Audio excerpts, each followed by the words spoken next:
ನಮಸ್ಕಾರ ವೀಕ್ಷಕರೇ, big boss Kannada season 11 ಇಂದು ಇವತ್ತಿನ ಲೈವ್ ಅಪ್ಡೇಟ್ಸ್ ಏನಪ್ಪ ಅಂದರೆ, ಈ ವಾರದ ಟಾಸ್ಕ್ ಏನು, ಯಾವ್ಯಾವ ಟೀಮಲ್ಲಿ ಯಾರ್ಯಾರಿದ್ದಾರೆ, ಟೀಮ್ ಸೆಲೆಕ್ಟ್ ಮಾಡಿದ್ದು ಯಾರು ಆ್ಯಂಡ್ ಹೇಗೆ, ರಜತ್ನ ನೆನೆಸ್ಕೊಂಡ ಜನ, ಧನ್ರಾಜ್ ಆ್ಯಂಡ್ ರಜತ್ ಜಗಳದ ಬಗ್ಗೆ ಪಬ್ಲಿಕ್ ಒಪಿನಿಯನ್ ಏನಿದೆ ಅಂತ ನೋಡೋಣ.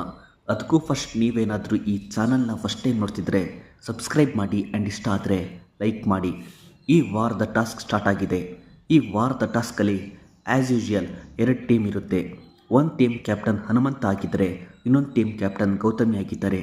ಸೊ ಟೀಮ್ ಸೆಲೆಕ್ಟ್ ಮಾಡ್ಕೊಳ್ಳೋದಕ್ಕೆ ಬಿಗ್ ಬಾಸ್ ಒಂದು ಟಾಸ್ಕ್ ಆಡಿಸ್ತಾರೆ. ಬಿಗ್ ಬಾಸ್ ಒಂದು ಸೆಂಟೆನ್ಸ್ ಹೇಳ್ತಾರೆ. ಅದು ಯಾರಿಗೆ ಸೂಟ್ ಆಗುತ್ತೆ ಅಂತ ಯಾವ ಕ್ಯಾಪ್ಟನ್ ಕರೆಕ್ಟಾಗಿ ಹೇಳ್ತಾರೆ ಆ ಕಂಟೆಸ್ಟೆಂಟ್ ಅವರ ಟೀಮ್ಗೆ ಹೋಗ್ತಾರೆ.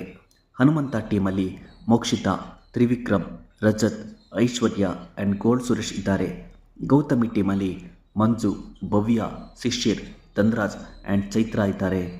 ಧನ್ರಾಜ್ ಆ್ಯಂಡ್ ರಜತ್ ವಿಷಯ ನೋಡಿದರೆ ಇಬ್ಬರದ್ದು ಮಿಸ್ಟೇಕ್ ಇದೆ ಅಂತಲೇ ಹೇಳ್ಬೋದು. ರಜತ್ ಅಷ್ಟೊಂದು ಸೀರಿಯಸ್ ಆಗಬಾರ್ದಿತ್ತು. ಅದೇ ಥರ ರಜತ್ ಫೇಸ್ನ ಟಚ್ ಮಾಡೋದಕ್ಕೆ ಧನ್ರಾಜ್ ಹೋಗಬಾರ್ದಿತ್ತು. ಇದನ್ನ ನೋಡಿ ಜನ ಕೇಳೋದಿಷ್ಟೇ, ಇವರಿಬ್ಬರು ಇಷ್ಟು ಸೀರಿಯಸ್ ಆಗಿ ಜಗಳ ಮಾಡಿದ್ರು ಸುಮ್ಮನಿರೋ ಬಿಗ್ ಬಾಸ್ ರಂಜಿತ್ನ ಯಾಕೆ ಎಲಿಮಿನೇಟ್ ಮಾಡಿತ್ತು, ರಂಜಿತ್ನ ಎಲಿಮಿನೇಟ್ ಮಾಡಿ ಬಿಗ್ ಬಾಸ್ ತಪ್ಪು ಮಾಡಿದೆ ಅಂತ ಜನ ಹೇಳ್ತಿದ್ದಾರೆ. ಇದಿಷ್ಟು ಇವತ್ತಿನ ಅಪ್ಡೇಟ್ಸ್. ಇನ್ನು ಇಂಟ್ರೆಸ್ಟಿಂಗ್ ಅಪ್ಡೇಟ್ಸ್ಗೆ ಈ ಚಾನಲ್ನ ಸಬ್ಸ್ಕ್ರೈಬ್ ಮಾಡಿ. ನಮಸ್ಕಾರ.